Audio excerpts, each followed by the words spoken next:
Hello my dear students, आज देखिए एक इम्पोर्टेंट क्वेश्चन डिस्कस करेंगे क्लास 12 केमिस्ट्री का सॉल्यूशन चैप्टर का। Show that total vapour pressure over the solution of two liquids 1 and 2 at a particular temperature varies linearly with the mole fraction of a component. मतलब यहाँ पर to component दिया है और liquid दिया है, liquid 1 and liquid 2। Liquid 1 and liquid 2 का जो पार्शियल वेपर प्रेशर होगा वो मोल फ्रैक्शन के साथ लीनियरली सेंस होगा, मतलब प्रोपोर्शनल होगा, वो प्रूव करना है। तो इसके लिए सॉल्यूशन देखिए। Let partial vapour pressure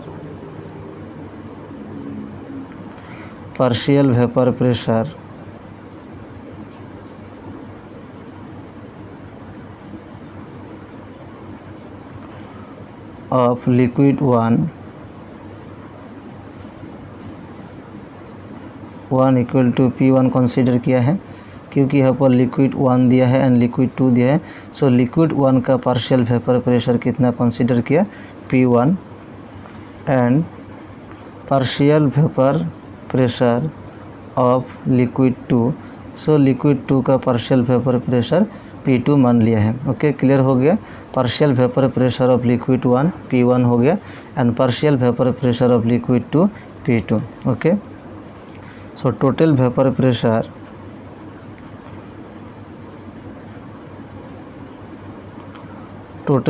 pressure होगा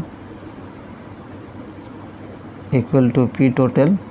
okay, so total vapour pressure कितना हो गया, P टोटल। ये कंसीडर किया है लिक्विड 1 का partial vapour pressure P1 and liquid 2 का partial vapour pressure P2 and total vapour pressure क्या होगा, P टोटल। अगर यहाँ पर कंपोनेंट 1 एंड कंपोनेंट 2 दिया होगा तो कंपोनेंट 1 का P1 एंड कंपोनेंट 2 का P2। Okay, now according to Raoult's law,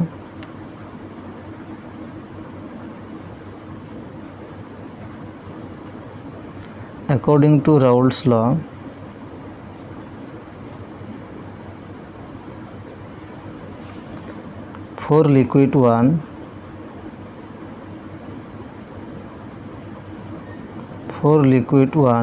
और कंपोनेंट 1 भी कह सकते हो, कंपोनेंट 1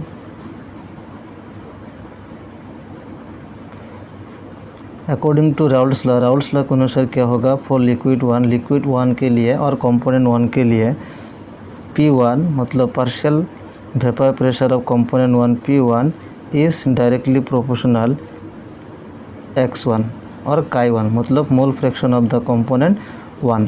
x1 क्या होगा, mole fraction of the component 1 and P1 क्या होगा, partial vapour pressure of component 1 और liquid 1। Okay, so Raoult's law क्या होता है, partial vapour pressure of a component is directly proportional to the mole fraction of the component.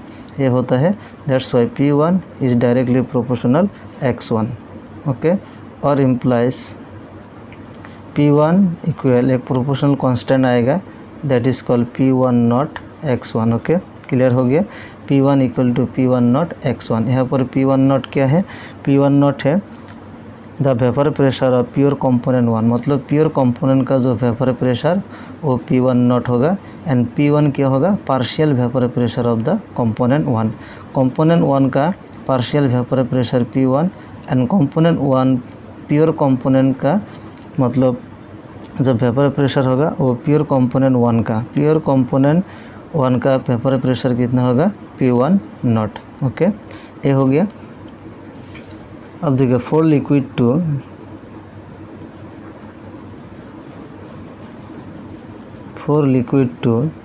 2 के लिए और component 2 के लिए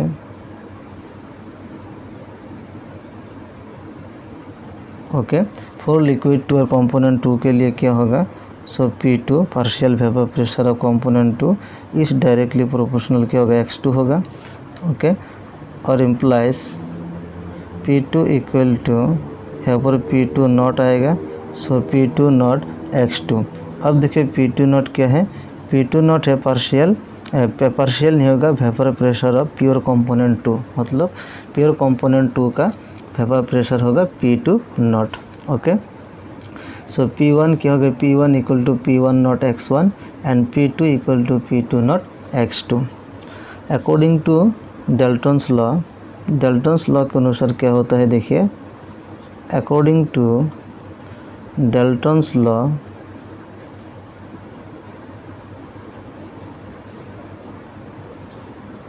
of partial pressure,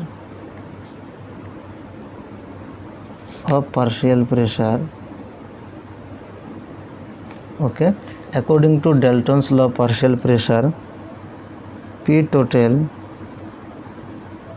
equal to P1 plus P2, okay, ये होगा according to Dalton's law partial pressure. Dalton's law partial pressure के अनुसार क्या होता है, P टोटल इक्वल टू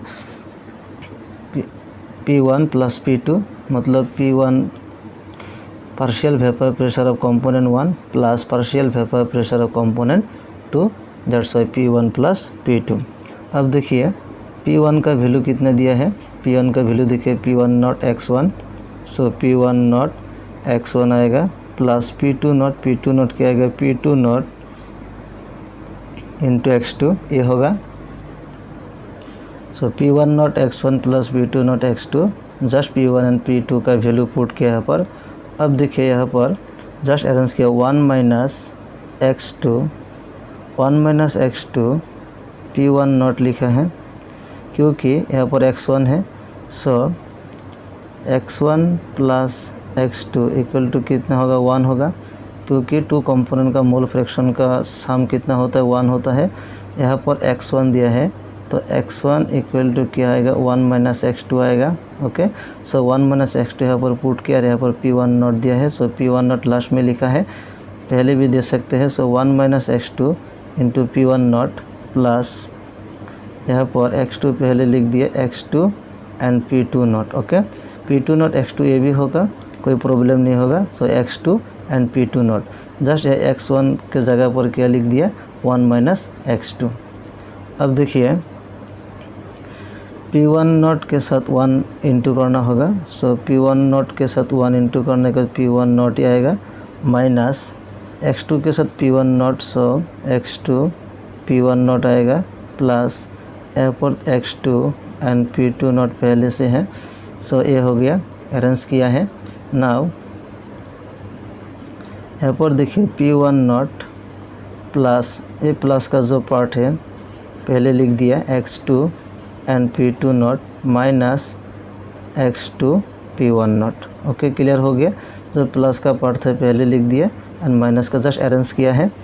यहाँ पर देखिए P1 नॉट प्लस यहाँ पर x2 है, यहाँ पर x2 है, मतलब कि x2 कॉमन होगा, सो x2 कॉमन होने के बाद P2 not minus P1 not, यहाँ पर P2 नॉट है, यहाँ पर P1 नॉट है, एंड x2 क्या हो गया, कॉमन हो गया, ओके। सो P टोटल का वैल्यू जो आया है, P टोटल का वैल्यू क्या हो गया, P1 not plus P2 not minus P1 not x2। अब देखिए इस इक्वेशन क्या हो सकता है, P टोटल जो टोटल प्रेशर होता है, सो total vapour pressure over the solution, इस सोल्यूशन का मतलब लिक्विड 1 एंड लिक्विड 2 दोनों मिला के सोल्यूशन का जो total vapour pressure over the solution of 2 liquids 1 and 2 at a particular temperature varies linearly with the mole fraction of a component, क्योंकि यहाँ पर x2 दिया है, x2 मतलब mole fraction, so P total यहाँ पर x2 मतलब कंपोनेंट 2 का मोल फ्रैक्शन का लीनियरली वेरीज हो रहा है, क्योंकि P1 not P2 not P1 not ये सब क्या कांस्टेंट होता है, सो P total directly proportional x2 होता है। अगर यहाँ पर वो x1 यहाँ पर x2 के जगह पर x1 लिख दिया तो यह क्या आएगा, x1 आएगा, लेकिन यहाँ पर x1 के जगह x2 दिया, इससे मतलब ये सिंप्लीफाई किया है। अगर x2 यहाँ पर रखिए तो 1 माइनस x1 होगा, तो x2 के जगह पर 1 माइनस x1 लिख देने के बाद यहाँ पर क्या आएगा, x1 आएगा, वो भी होगा।